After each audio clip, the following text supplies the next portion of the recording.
अस्सलाम वालेकुम, क्या हाल चाल है दोस्तों। उम्मीद है सब खैरियत से होंगे। तो आज की वीडियो दोस्तों बहुत इंपॉर्टेंट है क्योंकि मैंने आज बात करनी है ऐसे हजरात के जिनके वीज़ा रिजेक्ट हो जाते हैं जब अप्लाई करते हैं। और बहुत सारे लोग मुझसे ये पूछते हैं कि यार जब वीज़ा रिजेक्ट हो जाता है तो कब अप्लाई करना चाहिए, या अगेन वीज़ा मिलेगा या नहीं मिलेगा उसी कंट्री का। या फिर बहुत सारे लोग वीज़ा रिफ्यूज़ल स्टैम्प से डरते हैं कि यार वीज़ा अगर रिफ्यूज़ हो गया, स्टैम्प लग गई पासपोर्ट पे, तो नेगेटिव इम्पैक्ट पड़ता है और नेक्स्ट टाइम किसी दूसरे कंट्री के लिए जब अप्लाई करना है तो वीज़ा नहीं मिलेगा। तो इस चीज़ पे बात करेंगे। बहुत सारे लोग ये भी करते हैं कि जब किसी अच्छे कंट्री का वीज़ा अप्लाई करना हो तो छुपा लेते हैं, बताते नहीं कि हमारी रिफ्यूज़ल लगी थी या नहीं लगी थी, तो कितना ये असरअंदाज होता है हमारे वीज़ास पे। तो सारी डिटेल में बात करूंगा। तो दोस्तों स्टार्ट कर, मेन चीज़ आती है जब आप किसी कंट्री का वीज़ा अप्लाई करते हो और रिफ्यूज़ हो जाता है तो आपको सम टाइम पेपर मिलता है जिसके ऊपर रीजंस लिखी होती हैं कि क्यों हमारा वीज़ा रिफ्यूज़ हुआ। लाइक अगर आपने साउथ अफ्रीका करना हो अप्लाई तो उसके रिफ्यूज़ल के साथ वो बताते हैं कि क्यों रिफ्यूज़ किया गया। शेंजन बता देता है, इसी तरह यूके बताता है, बहुत सारे कंट्रीज बताते हैं कि क्यों रिफ्यूज़ हुआ है। और कुछ कंट्रीज नहीं भी बताते। सबसे पहले मैं रिफ्यूज़ल पॉइंट्स पे बात कर लेते हैं, कौन कौन सी रिफ्यूज़ल पॉइंट्स होते हैं। मेन चीज़ आती है कि अगर हमने यूरोप का वीज़ा अप्लाई किया और रिफ्यूज़ल लग गया तो उसके अंदर मेन चीज़ आती है जो लिखते हैं कि हम सेटिस्फाइड नहीं हैं आपसे कि आप अपना टूर करके वापस आओगे। क्या मतलब है इस बात का दोस्तों? उनका मतलब यही है कि आपकी कोई ट्रैवल हिस्ट्री नहीं थी, प्रीवियस कोई अच्छा रिकॉर्ड नहीं था, जिस वजह से उनको आप पे बिलीव नहीं कि अपना कंट्री दोबारा वापस आओगे टूर करके। अगर इसी तरह आप फ्रीक्वेंट ट्रैवलर होते, आपने कुछ कंट्रीज पहले ट्रैवल किए होते और अगर आप अप्लाई करते देन शायद ये रिफ्यूज़ल ना लगती। और दूसरे नंबर पर दोस्तों एक आती है कि बैंक बैलेंस, बैंक स्टेटमेंट, या फिर आपके कितना टैक्स पेयर हो अपने कंट्री के अंदर। तो ये सारी चीज़ें मैटर करती हैं। बैंक बैलेंस के ऊपर आके, फाइनेंशियल के ऊपर बहुत सारे लोग आके फंस जाते हैं। ये भी एक मेन रीज़न होती है। तो नंबर थर्ड के ऊपर दोस्तों ऐसे हजरात जो कि वीज़ा रिफ्यूज़ करवा बैठते हैं और अगेन मुझसे पूछ रहे होते हैं कि कब वीज़ा अप्लाई करना है। दोस्तों मेन चीज़ होती है, सबसे पहले आपको मैंने चीज़ बताई कि अपनी पॉइंट्स देखने आप पे रिफ्यूज़ल किस किस वजह से लगी है। अगर तो उन्होंने कहा कि हमें आप पे बिलीव नहीं कि आप अपना टूर करके वापस जाओगे, कंट्री हमारा लीव करोगे, इसका मतलब है कि आपको ट्रैवल हिस्ट्री बनाने की ज़रूरत है। आप उस कंट्री में अगेन अप्लाई नहीं करो तब तक जब तक आपने थोड़ा बहुत ट्रैवल नहीं कर लिया हुआ। और नंबर सेकंड पे अगर फाइनेंशियल भी आपने बहुत सारे अपना बैंक बैलेंस वगैरह वो भी आपने थोड़ा स्ट्रॉन्ग करना है, क्योंकि अगर आपका बैंक बैलेंस स्ट्रॉन्ग होगा तो वो कंट्री रिफ्यूज़ करने से पहले एक बार सोचेगा कि यार एक बंदा बिजनेसमैन है, इसके पास बैंक बैलेंस इतना है, तो ये क्यों इलीगल होगा हमारी कंट्री के अंदर जाकर, क्यों ओवरस्टे होगा। तो ये चीज़ आएगी, तो वो पहले सोचेंगे रिफ्यूज़ करने से पहले। और नंबर सेकंड थर्ड के ऊपर ये चीज़ आएगी कि दोस्तों उसी वक्त अप्लाई नहीं करना, 3 से 6 महीने का आपने टाइम ड्यूरेशन लेना है, क्योंकि अपने सरकमस्टांस चेंज करने हैं। मैं आपको एक यहाँ पे बात करता चलूँ, जापान का जब आप वीज़ा अप्लाई करते हो और स्टैंप लग जाती है पासपोर्ट पे, वो स्टैंप होती है 6 मंथ की। अब ऐसा नहीं कि जापान हर किसी को स्टैंप लगाता है, लेकिन मेजोरिटी केसेस में जापान स्टैंप लगाते ही लगाता है। वो 6 मंथ की स्टैंप होती है जिसका मतलब ये होता है कभी भी वो रीज़न नहीं देगा कि क्यों हमने वीज़ा रिफ्यूज़ किया।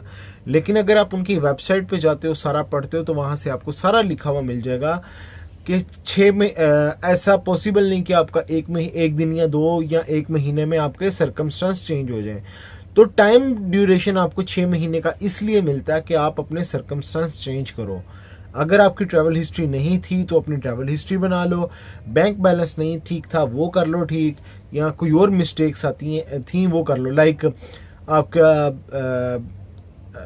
ट्रैवल इंश्योरेंस वगैरह सही नहीं थी, या इसमें कोई प्रॉब्लम आ रही थी, तो वो अपना वो ठीक करो। अब अमेरिका है, वो कहता है वेरी नेक्स्ट डे आप वीज़ा अप्लाई कर सकते हो। तो मेरे नज़दीक वेरी नेक्स्ट डे अप्लाई करके गलती मत करो, क्योंकि एक दिन में आपके सरकमस्टांस नहीं चेंज होंगे। अमेरिका जब रिफ्यूज़ल लगाता है वो भी यही कहता है हम सेटिस्फाई नहीं है। तो आपको थोड़ा बहुत ट्रैवल हिस्ट्री की तरफ जोर देना चाहिए। अच्छा दोस्तों, अब एक चीज़ आती है कि जब लोगों की पासपोर्ट पे स्टैंप लग जाती है तो ये सोचते हैं कि हमारा पासपोर्ट ख़राब हो गया। दोस्तों ऐसी बिल्कुल भी बात नहीं है। वो ये होता है कि वो रिजेक्शन स्टैंप नहीं होती, वो अप्लाइंग स्टैंप होती है। जब भी आप किसी कंट्री के अंदर अप्लाई करते हो, वीज़ा पासपोर्ट वापस लेने जाते हो, जो स्टैंप लिखी होती है उसके ऊपर रिजेक्शन नहीं लिखी होती, उसके ऊपर लिखा होता है अप्लाइंग डेट, के इस डेट को इस बंदे ने अप्लाई किया। तो हम लोग ये समझते हैं कि वो रिजेक्शन स्टैंप है। वो रिजेक्शन नहीं होती, वो अप्लाइंग स्टैंप होती है। साउथ अफ्रीका की देखोगे तो लिखा होगा अप्लाई फॉर RSA यानी कि रिपब्लिक ऑफ साउथ अफ्रीका, और डेट लिखी होगी किस एम्बेसी में आपने सबमिट करवाया, इस्लामाबाद या कहीं पे भी, तो वो सारा लिखा होगा। इसी तरह तुर्की या फिर रशिया वगैरह की जब स्टैंप्स लगती हैं तो उसके ऊपर भी ये लिखा होता है। चेक रिपब्लिक की लगती है तो उसके ऊपर भी ऐसे ही लिखा होता है, कहीं पे वो रिजेक्शन स्टैंप नहीं होती है। अच्छा, अब ये कितना का नेगेटिव इम्पैक्ट आपका क्रिएट करेगी किसी दूसरे कंट्री के लिए? दोस्तों, ये बिल्कुल भी नेगेटिव इम्पैक्ट नहीं क्रिएट करती है। बहुत सारे लोग ये सोच रहे होते हैं कि हम किसी तरीके से ये स्टैंप को रिमूव करवा दें, मिटा दें। तो दोस्तों, मिटाने का कोई फ़ायदा नहीं है। मैं आपको एक चीज़ बताता चलूँ, कभी भी आपने किसी एम्बेसी के साथ झूठ नहीं बोलना, क्योंकि एम्बेसीज को आपके डॉक्यूमेंट्स पता होते हैं। भाई, उन्होंने वीज़ा देना है, आपने वीज़ा लेना है उनसे, तो वो उन्होंने जनरेट करके देना है, उन्होंने ग्रांट करना है वीज़ा, तो उनको पता है भाई कौन बंदा किस तरह का है। उन्होंने जब आपका पासपोर्ट खोलना है, आपके डॉक्यूमेंट्स पकड़ने हैं, साफ उनको हर चीज़ पता चल जानी है। भाई, वो कब से बैठे हुए एम्बेसी में, वो उनका काम ही है कि हमने अपनी कंट्री में आने की इजाज़त देना। आप एम्बेसी वगैरह को ये समझ रहे हो कि हम पागल बना के वीज़ा ले लेंगे, तो ऐसा नहीं होता। एम्बेसी खुद देती है आपको वीज़ा। तो आपने कभी भी एम्बेसी के साथ झूठ नहीं बोलना। मैं आपको यहाँ पे एक एग्जांपल देता चलूँ। UK, ऑस्ट्रेलिया, न्यूजीलैंड, कनाडा और अमेरिका, ये 5 ऐसे कंट्रीज़ हैं। अगर इन कंट्रीज़ में से किसी एक का भी आपने वीज़ा अप्लाई किया, इनके फिंगरप्रिंट्स 5 कंट्री के साथ शेयर हो जाएंगे। अगर आप ना ऑस्ट्रेलिया से रिजेक्ट हो, न्यूजीलैंड से, कनाडा से, अमेरिका से, UK से, तो ये दूसरे कंट्रीज में भी आपका डाटा शेयर कर देंगे। लाइक UK में आपने फिंगरप्रिंट्स दिए या फिर आपका डॉक्यूमेंट्स वहाँ पे गए स्कैन हो गए, अगर वीज़ा आपका लगा, एक्सेप्ट हुआ, रिजेक्ट हुआ, कुछ भी हुआ, तो आपके फ़ौरन जितने भी डॉक्यूमेंट्स हैं वो दूसरी एम्बेसीज के साथ, ये जो 5 मैंने एम्बेसीज बताई हैं, इनके साथ डाटा शेयर हो जाएगा। और नेक्स्ट टाइम जब आप किसी दूसरी एम्बेसी में अप्लाई करोगे, वो आपसे अक्सर पूछ लेते हैं वीज़ा के बारे में, तो आपने वहाँ पे झूठ नहीं बोलना। बहुत सारे लोग झूठ बोलते हैं कि नहीं, हमने कभी वीज़ा नहीं अप्लाई किया है, रिफ्यूज़ नहीं हुआ, क्योंकि ना तो अमेरिका स्टैंप लगाता है, इसी तरह न्यूजीलैंड और ऑस्ट्रेलिया की बात की जाए, वो भी स्टैंप नहीं लगाता, UK भी नहीं लगाता। अब तो इसी तरह लोग समझते हैं अगर स्टैंप नहीं लगी तो इसका मतलब हम छुपा लें बात को। छुपाने से क्या होगा? आपकी रिफ्यूज़ल। मैं यहाँ पे एक बात बताता चलूँ। एक मेरा दोस्त है, फ्रेंड है मेरा, जो कि फ्रांस में बैठा हुआ। अब उसका एक बार वीज़ा रिफ्यूज़ हुआ था कनाडा से वीज़ा रिफ्यूज़, तो उसने अमेरिका में अप्लाई किया। हालांकि वो फ्रांस में जॉब करता है या फिर उनके पास PR वगैरह है, कुछ भी है, कार्ड है उनके पास। तो जब उन्होंने अमेरिका में वीज़ा अप्लाई किया तो अमेरिका ने उससे सवाल किया कि पहले कभी आपको कोई रिजेक्शन वगैरह इस तरह का क्वेश्चन आया? तो उसने कहा भाई हमारी कोई रिजेक्शन नहीं लगी। जब उसने ये बात कही तो अमेरिका ने उसकी डेट्स के साथ बताया कि भाई फलां डेट को तुमने कनाडा का वीज़ा अप्लाई किया था, तुमने हमारे साथ झूठ बोला, लिहाजा हम तुम्हें वीज़ा नहीं दे रहे। तो कभी भी आप इन एम्बेसीज के साथ झूठ नहीं बोलो, फेक डॉक्यूमेंट्स नहीं लगाओ। ये एम्बेसीज फ़ौरन जांच पड़ताल करती हैं, पकड़ती हैं और रिफ्यूज़ल लगाती हैं, समटाइम बैन भी लग जाता। अभी यहाँ पे कोरिया या जापान की बात करूँ या फिर शेंजन वगैरह की बात करूँ, शेंजन में जब वीज़ा अप्लाई करोगे तो ऑब्वियस बात है उन्होंने शेंजन एरिया में सबको शेयर कर देना डाटा। शेंजन में किसी इटली में अप्लाई किया तो वो फ्रांस तक, नेदरलैंड्स और डेनमार्क, नॉर्वे तक आपका डाटा पहुंचा होगा। ठीक है। और इसी तरह अगर मैं बात करता हूँ कोरिया जापान की, तो वो डाटा शेयर नहीं करते हैं।